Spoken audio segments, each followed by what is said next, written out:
Hi there, it's Mike again, and today we're going to look at whether or not we should put some money into something that will earn us interest or something that will earn us some dividend income. So we're going to try and answer the question, which one is better? So let's take a look at an example.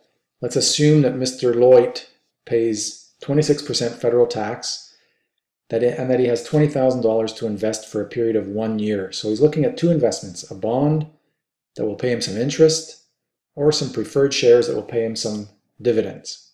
The interest would be 6.5%, the dividends would be 5.35%. So your instinct would be, oh, the bonds have a better interest, better rate of return, better payment, and so I would go for the bonds. So let's look at what would actually be the after-tax impact of a bond versus a preferred share.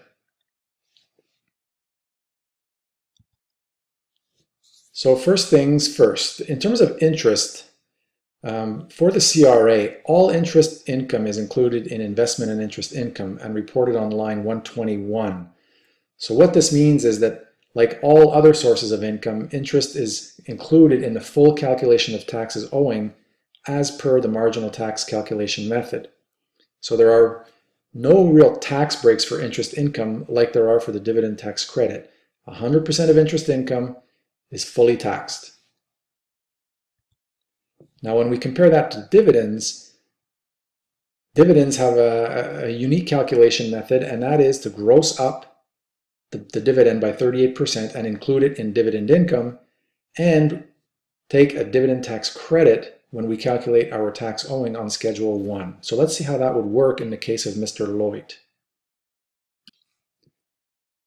So here we are at the comparison of investments in terms of dividends versus interest. So if you remember, Mr. Loit had $20,000 he was looking to invest, and the dividends were paying, the preferred shares were paying 5.35% dividends, and the bonds were paying 6.5% interest. So the easy one to calculate is the interest income.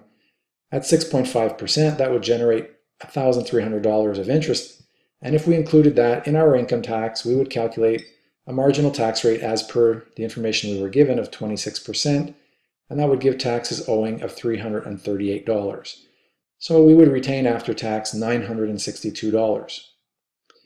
On the other hand, dividends are grossed up, so that would give us $1,477 of grossed up dividends included in our total taxable income, and assuming a tax rate of 26%, we would have taxes owing of $384.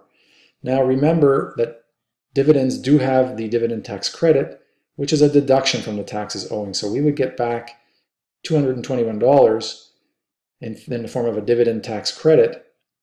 So we would have $162 of taxes payable. So our after-tax retention in the case of these dividends would be $908. So in this specific case, Mr. Loit would be better off to put his money into some interest-bearing bonds. Now, as we just saw, Mr. Loit was better off in that specific example to put his money into some bonds and earn a little bit of interest. After tax, he would have retained more money. So to answer the fundamental question, which one is better, interest or dividends? Well, every situation will be different, and that's because it depends on the interest rate that's being paid on the bond or the dividend payout rate. So based on the tax circumstances of the individual receiving that income, that income may be taxed at a lower rate or a higher rate, which further complicates the analysis. So you have to take every specific example, every specific investment, and compare it at that time in terms of what the after-tax retention would be. So I hope this example has helped you understand a little bit more interest versus dividend income and how to choose between one or the other.